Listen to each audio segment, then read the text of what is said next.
में हिस्सा लेने के लिए जो आधिकारिक सत्र की शुरुआत होनी है, उसमें प्रधानमंत्री मोदी के संबोधन का पूरी दुनिया को इंतज़ार है। आपको बताएं कि COP26 के दौरान प्रधानमंत्री ने 5 पंचामृत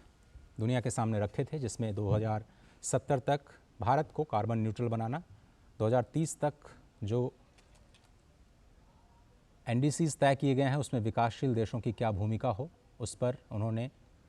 पूरी दुनिया को भारत की तरफ से पंचामृत दिए थे। और COP27 में यानी एक साल पहले भारत ने जो प्रगति की है, उन लक्ष्यों को प्राप्त करने के लिए जो भारत को हरित ऊर्जा की दिशा में एक अग्रणी देश बनाते हैं, उनकी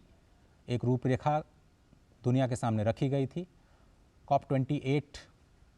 में प्रधानमंत्री मोदी के संबोधन पर सभी की निगाहें हैं और इसलिए ये और भी ज़्यादा इम्पॉर्टेंट हो जाता है क्योंकि G20 के दौरान ग्रीन डेवलपमेंट पैक्ट पर जो दुनिया के तमाम सदस्य देश G20 का हिस्सा थे, जहां पर सहमति बनाने में भारत को कामयाबी मिली, उन्हीं बातों को आगे बढ़ाते हुए इसमें स्पष्ट तौर पर यह कहा गया है कि विकासशील देशों को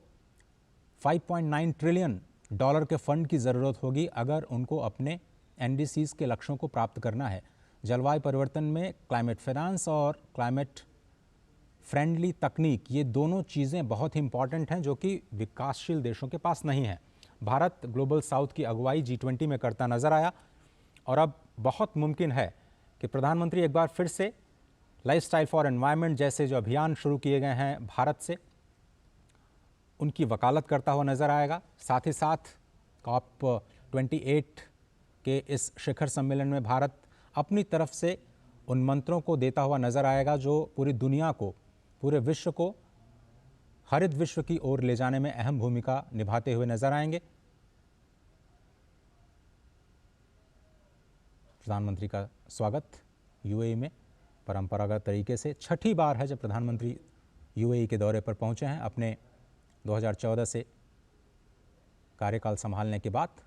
और यूनाइटेड नेशंस के एंटोनियो गुटेरेस भी इस मौके पर मौजूद, क्योंकि यह संयुक्त राष्ट्र का ही कार्यक्रम है COP28 और इस साल की मेज़बानी UAE में हो रही है।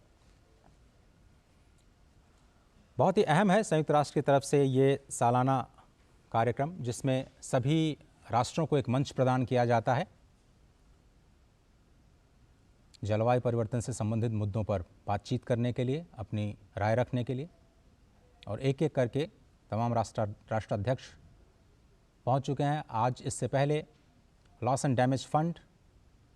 को मंजूरी दी गई और पहले दिन जो फैसले हुए उनको भारत ने